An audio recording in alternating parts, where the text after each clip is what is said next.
Now, we're looking at upholstery, but it's a very seasonal industry, this, and therefore I'm not going to talk about things like getting covers made if you've got sticky-fingered children, or if you've got dogs and you want an extra cover, or perhaps that you've lost the resilience. Now, I'm not saying goodbye at this moment, because I'm going to look at the present and imagine that you've had a bit of an accident and you've got a stain or you've dropped something on it. It's a good idea to have a little kit of proprietary products. A general purpose one, for instance, or maybe a specific one that in this case is one for tea, wine and fruit juice. But you can also do quite a lot just by creating your own kit. I give instructions for dealing with a beer stain if you've been silly enough to spill this thing. Or maybe you've got red wine and people do spill that as well.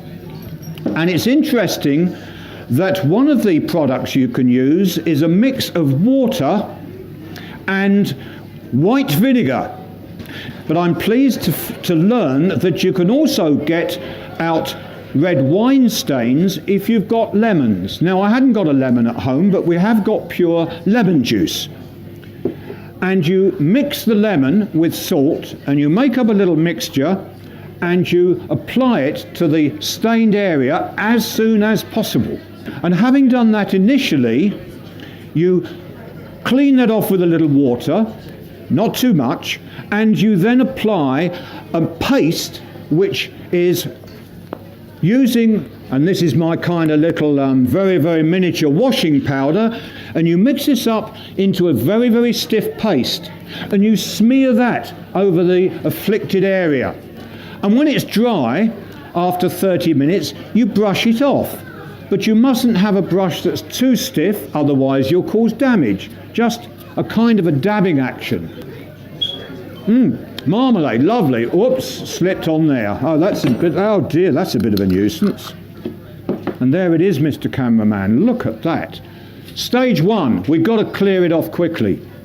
Have in your kit a nice rounded knife and gently bring that off. And then apply some water spray.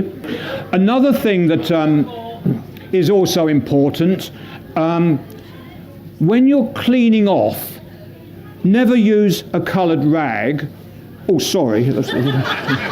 Never use a coloured rag, because the dye from the rag suddenly gets sucked up into the fabric you're trying to clean. And don't forget to keep smiling. And try not to spill the wine. And chocolate, which I explain how to deal with that, put it in a safe place. It's called the human mouth.